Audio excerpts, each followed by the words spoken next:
Hello friends, स्वागत है हमारे यूट्यूब चैनल पे। मैं राहुल जायसवाल एक बार फिर से स्वागत करता हूँ अपने यूट्यूब चैनल पे। उम्मीद करता हूँ कि मेरा पिछला लेक्चर आपको काफ़ी अच्छा लगा होगा। मैंने रॉकेट कल्चर के बारे में बताया था। आज हम लोग पावर ऑफ सबकॉन्शियस माइंड के बारे में पढ़ेंगे, ह्यूमन सबकॉन्शियस माइंड के बारे में पढ़ेंगे, जिसमें आपको बहुत कुछ अच्छी अच्छी बातें मैं बताऊँगा, जिसको सीखने से आपको बहुत कुछ नॉलेज मिलने वाला है। आज का जो हमारा कॉन्सेप्ट है, मानवीय मन की विलक्षण प्रतिभा। हमारे देश विदेश में ऐसे कुछ इंसान हुए हैं जो मतलब विज्ञान से भी परे, जिनका दिमाग विज्ञान से परे रह गया। मतलब एक कहावत है कि परमात्मा ने मनुष्य को कई मानों में बड़ा विलक्षण बनाया है। मनुष्य ही धरती का एकमात्र ऐसा प्राणी है जो अपने भीतर अनंत संभावनाएं लेकर जन्म लेता है। हमारे बीच से ही बुद्ध जन्म लेते हैं, अंगुलीमाल भी। हमारे बीच से ही कंस पैदा होते हैं और कृष्ण भी पैदा होते हैं। एक प्राणी के अंदर चेतना की ऐसी अंतहीन अभिव्यक्तियाँ और कहीं दिखाई नहीं दे पड़ती जितना मनुष्य की प्रकृति का लेखा जोखा मिलता है। उससे यही अनुभव होता है कि नियंता ने मनुष्य को बहुत सूझबूझ से गढ़ा है और मनुष्य चाहे तो अपने अंदर की सुषुप्त शक्तियों को जागृत कर अद्भुत शक्तियों को स्वामी बन सकता है। मनुष्य का मस्तिष्क चमत्कारों का एक ऐसा पिटारा है। आज भले ही हम विज्ञान और तकनीकी के क्षेत्र में बहुत आगे बढ़ गए हों, पर आज भी हम मानवीय मस्तिष्क के बारे में बहुत कुछ कम जानते हैं। प्रचलित है कि हम मनुष्य के मस्तिष्क केवल 6% भाग ही जानते हैं और उपयोग में ला पाते हैं।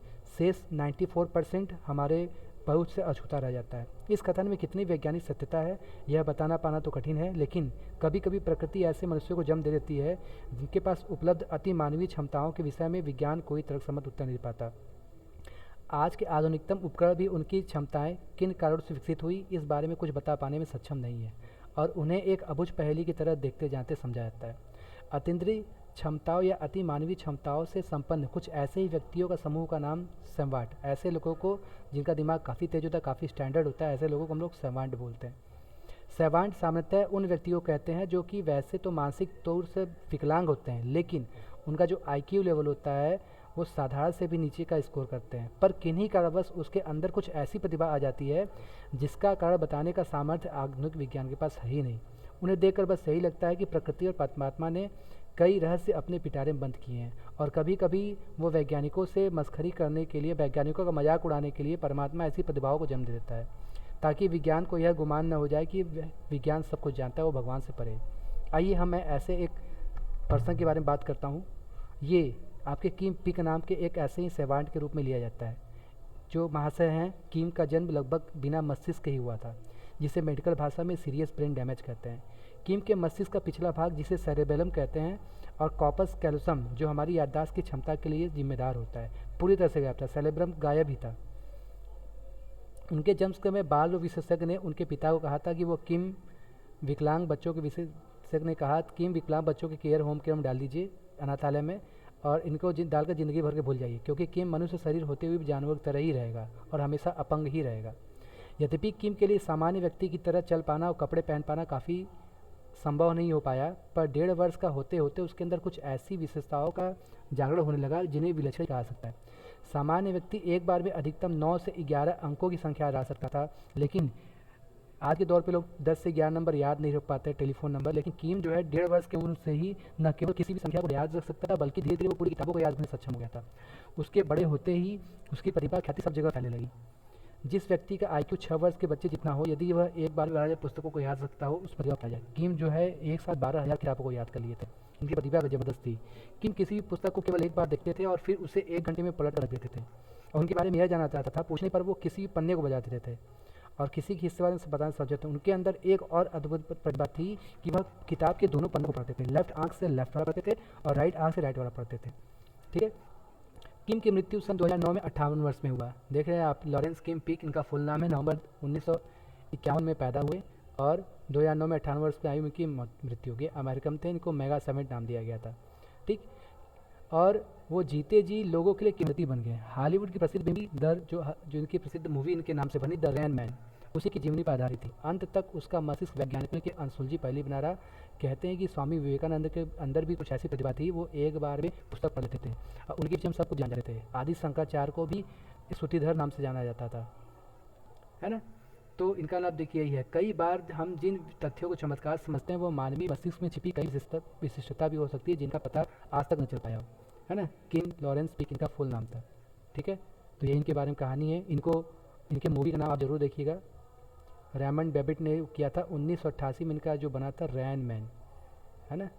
इन्होंने लगभग 12,000 किताब पढ़ी। इनके बुक का भी autism spectrum disorder, intellectual disability, और उनसे अभी भी उनको जब उतार फिल्म सेंटर उनसे पीक अवार्ड उनको दिया गया लिजेसी के लिए।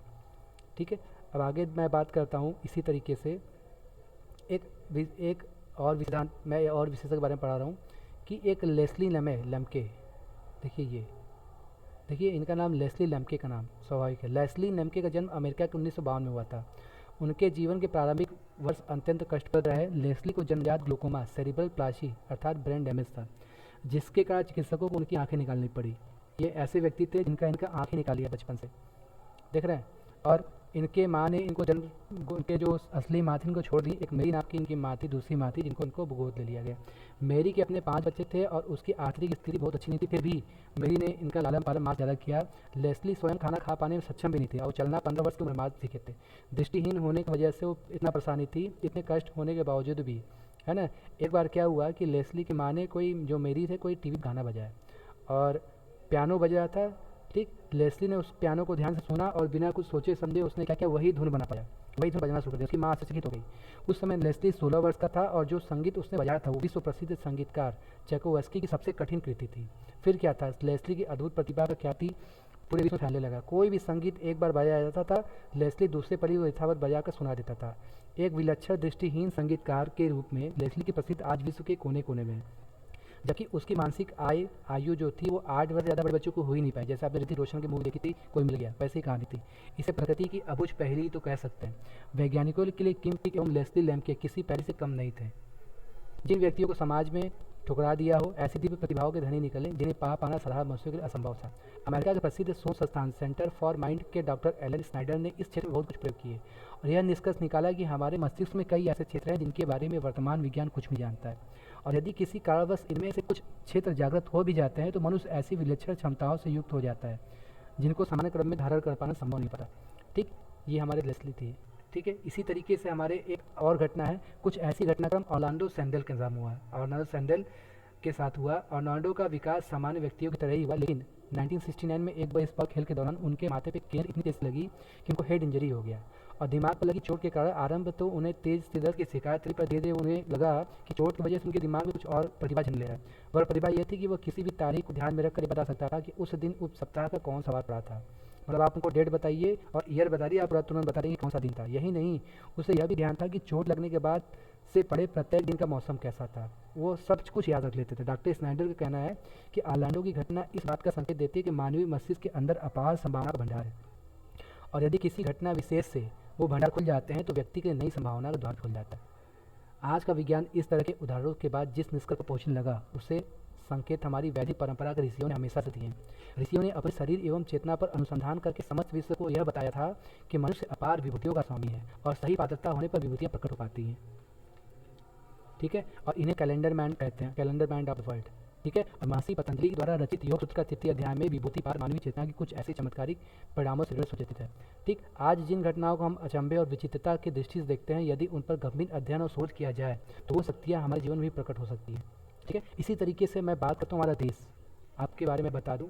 हमारे जो है श्रीनिवासा रामानुजन, ये आप सभी लोग जानते होंगे, काफ़ी बड़े मैथमेटिशियन थे और इनके पास भी एक अतीन्द्रिय क्षमता थी। ज़्यादा ये उन्होंने मैथमेटिक्स का कहीं से नॉलेज नहीं लिया, कोचिंग नहीं लिया, कहीं कोई क्लास लिया। ये 22 दिसंबर 1888 में मद्रास में पैदा हुए थे और काफ़ी गरीब थे। काफ़ी स्थिति इनकी इतनी गरीबी की खर्चा पानी नहीं चला पाते थे और ये मैथमेटिक्स इतने बड़े ज्ञाता थे और बचपन में ही केवल ये मैथ ही पढ़ा करते थे। मैथ पढ़ने की वजह से काफ़ी उन्होंने क्लास अपने एकेडमिक में काफ़ी टॉप किया था। हमारे मैथ पे इतना ज़्यादा फोकस किया कि बाकी जो 11-12 का एग्जाम होता है उसमें दोनों में फेल हो गए, तो मैथ में टॉपर है। ये बैठे बड़े सूत्र को बना देते थे, तो इनका मतलब इन्होंने कहीं से नॉलेज नहीं लिया, लेकिन इनको विदेश बुलाया गया, है ना। ब्रिटिश राज का जमाया था, उसमें गवर्नमेंट और कॉलेज में इनके पास कोई डिग्री नहीं थी और देखिए इन्होंने bachelor of arts bye research 1916 में किया। ठीक है, अब देखिए इनको नाम कैसे कहते हैं। लंदाहुद रामानुजम कांस्टेंट कहते हैं, मॉक थीटा फंक्शन इन्होंने दिया। ठीक है, रामानुजम कॉन्जेक्टर इन्होंने दिया, रामानुजम प्राइम नंबर के बारे में बताया, रामानुजम सोल्जर कॉन्टेक्स्ट बताया, रामानुजम थीटा फंक्शन, रामानुजम सम इन्होंने बताया, रोजर्स रामानुजम आइडेंटिटीज़ बताया, रामानुजम मास्टर थ्योरम, रामानुजम साटो थ्योरी। इनके बारे में ये कहा जाता था कि इनके ऊपर किसी देवी का चमत्कार था, इसी वजह से इनके दिमाग में ऐसे ऐसे कॉन्सेप्ट आते थे जो बाकी सोसाइटी के जो अंग्रेज उस समय मैथमेटिशियन थे, वर्ल्ड के सबसे फेमस थे, वो भी सॉल्व हुए। 50-60 साल से रिसर्च की, उनको वो नहीं मिला। रामानुजम उसको 15 मिनट में सॉल्व करते थे और इनको उस समय अंग्रेजों का बोलबाला था। उस समय इनको fellow of the royal society में दिया गया। इनका फील्ड मैथमेटिक्स था। ट्रिनिटी कॉलेज कैम्ब्रिज यूनिवर्सिटी में ये इनको बहुत अच्छा दिया गया और इनका थेसिस क्या था, ये मैथ में खोजते थे। इनके साथ जो थे G.H. हार्डी, उस जमाने के बहुत बड़े मैथमेटिशियन थे, उनके साथ शोध किए, है ना। मगर किसी टीवी इनको क्या हुआ था, अपने एज में बहुत कम उम्र में इनको